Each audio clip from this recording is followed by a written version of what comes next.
Сначала было небытие, потом я отвлекся. И уже потом было слово.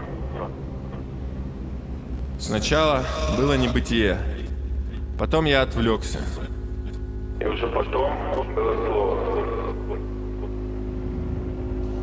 Я со смертью сросся. Не было ни дня, чтобы я о ней не думал. И до сих пор меня охватывает какой-то животный ужас. В глубоком озерном трипе переживал разные смерти. Меня сбивала машина. Я падал с крыши. Думал хоть так выйти.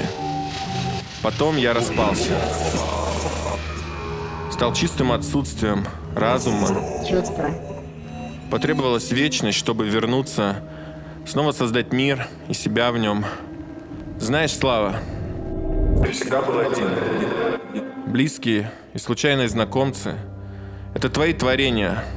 Ты засовываешь в них эмоции, мысли, чтобы заглушить ничто. Все, что ты видишь в других, только твое. Это я понял. Но смерть не стала менее ужасна. Я чувствую, как по головному мозгу бегут мурашки. Каждый раз, как в первый раз я стоял над трупом деда и не чувствовал ничего. Ведь не мог он стать объектом. Этот бледный, лишенный жизни объект — это не то же самое, что теплым летним вечером дед в роскошном пальто и широкополой шляпе входит на кухню, такой статный, шикарный мужчина. Так говорят женщины, кажется.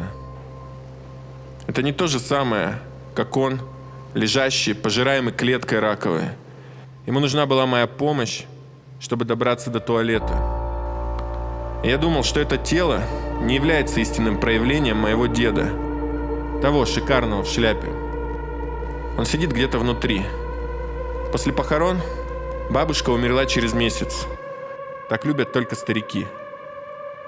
Когда-то я написал дурацкий альбом «Солнце мертвых», хотя даже не читал книгу Шмелева. Когда-то она сказала, что с него взять. Он даже не может отрефлексировать смерть. Я лежу в постели. 5 утра. Никакого сна. А ночь — чудовище, исполненное глаз. Доктор мне сказала вчера, надо обследоваться. В последний раз. Бахилы никогда не налазят на мой 46-й размер. Рвутся в руках, как медузы в анекдотическом Геленджике. Ну а жизнь чем не анекдот? Смерть — это антипод или антидот. Долго не выходит врач. Начинается что-то вроде панической атаки. Надо отвлечься. Достаю смартфон. Опять погибли люди. Я их не знаю. Нет поводов испытывать какие-то чувства. Разве что глупо. Разве же мы не должны помогать друг другу с этим удушающим запахом смерти? Хотя кому, почему должны что-то люди? Они просто делают все, что могут себе позволить. В конце концов, от убийства отделяет лишь закон, до чувства моральной правоты. Везде можно убить курицу. Где-то собаку, где-то человека. А чувство моральной правоты легко покупается на аргументы. Слышно каблуки симпатичной медсестры. Надо еще подождать. Врач сейчас подойдет. Да, понятно. Представляю, как ее ебет ее муж или бойфренд, или бойфрендка. Сейчас же так. Я понимаю, почему так больно. Бросать даже откровенного абьюзера. Даже если он тебя бьет, или она трахается со всеми у тебя на глазах. Все-таки любые долгие отношения заканчивать, как умерщвлять часть себя. Вспоминать о смерти — это невыносимо. Здесь так красиво. Нет, здесь так уродливо, что я начинаю дышать все глубже. Как же все-таки не хочется умирать. Боже, что ты сделал? Создал это убогое смертное тело. Но ведь то, что не имеет предела, оно беспредельно. А значит, не является ничем конкретным. Это буквально ничто. Посадить дерево, родить сына.